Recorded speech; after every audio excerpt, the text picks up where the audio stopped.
Hey guys, thanks for tuning in to another video on ForgottenWeapons.com. I'm Ian McCollum, and I'm here today at the Rock Island Auction Company, where we are taking a look at a Terry breech-loading carbine. This is one of that cool intermediate class of actions that's called a capping breech-loader, which is to say, it doesn't use a metallic case. It uses a paper cartridge that has no built-in priming system. It uses a standard traditional percussion cap to ignite the cartridge, but it loads from the breech, not from the muzzle. So the Terry carbine was invented by a guy named William Terry. It was patented in 1856 in the United Kingdom. Terry joined up with a guy named Bertram Kalisher to create the Breech-Loading Armory Company to manufacture these guns, and they went after British military contracts. And they successfully got them. In 1860, the British military adopted this for use by the cavalry. In limited numbers, they bought about 1,000 of them apparently, and they were issued out to the 18th Hussars, who did go ahead and actually use them in combat. These were then also sold on the commercial market.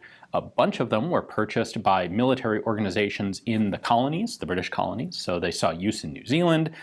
They saw use by the Cape-mounted rifles in South Africa, and interestingly, they saw use in the United States by the Confederacy. So in fact, General Stuart, J.E.B. Stuart, and President of the Confederacy, Jefferson Davis, both had Terry carbines with them when they were captured. Interesting. So let's take a look at how this thing actually works. The Terry is actually an early bolt-action rifle. It's not the first, but it was a relatively early one. What you do is pull this lever out from the side.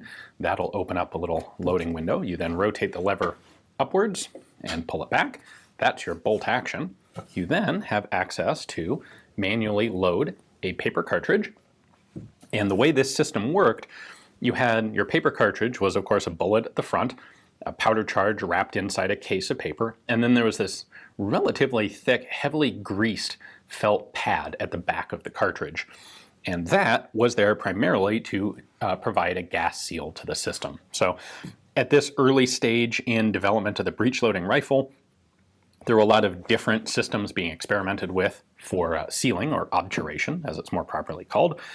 And this one was reasonably effective. As long as the cartridges were manufactured correctly, it worked all right. It also had the second benefit of when that felt pad was blown down the bore when you fired, it would actually, well, it'd be blown down the bore ahead of the next bullet that you fired, but it would actually kind of do the job of lubricant. It would grease the bore and it would pull some of the powder fouling out. Anyway, put a cartridge in there. You can then close the bolt, rotate it down, and snap it into place. Now, in order to actually fire, you would do this, then you would cock the hammer, you would put a percussion cap on there, and then you're ready to fire. So hitting that percussion cap with the hammer, flame's going to go down through the touch hole into the paper cartridge and ignite it. This would be a system with rear locking lugs. If we look at it from a modern perspective, these two lugs right here are what actually lock the system. They're going to go into the receiver right there, and then when they rotate down, they can't come back out. And of course, closing this door both helps seal gas in, and it's going to prevent the bolt from rotating. So nice and solid lockup. The markings on this one are a little bit hard to see, but here on top of the chamber we have Terry's patent, and then it says, again, this is hard to read, but it says 30 bore, and that is a bore diameter in shotgun terms. So that means that 1 pound of lead will make 30 spherical round balls. If we translate that into something a little less archaic, we end up with 54 caliber. Specifically, these were 539 diameter bullets. There is a serial number here on the bottom tang, which is repeated on the bolt handle. This one's 1399.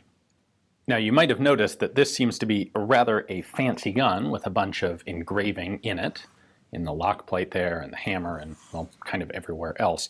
This one is actually, this is not a military pattern Terry, nor is it a standard commercial Terry. This is in fact a gun that was embellished up because it was presented to one H.M. Ridley of the 52nd Light Infantry from these 6 guys, who are presumably friends of his, in October of 1867. Unfortunately, I don't know anything about who Ridley actually was. He shows up 10 or 15 years after this as an officer, as a captain, in two different units of the Hussars. He shows up in the 7th and also in the 19th Hussars, but I wasn't able to find any record of him as far back as 1867. These other guys are all guys who are in the 52nd Light Infantry. It looks like they were deployed to England and Ireland around this time period.